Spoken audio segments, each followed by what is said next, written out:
nasilje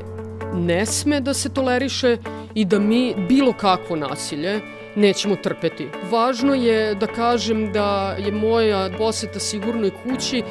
znak da mi još više kao društvo moramo da pričamo o ovom problemu, jer je važno da podižemo u našem društvu svest o zajedništvu, o tome da treba da pazimo jedni na druge i hajmo zajedno, svi zajedno da pravimo jedno bolje društvo u Srbiji. Ja samo želim da pozovem sve žene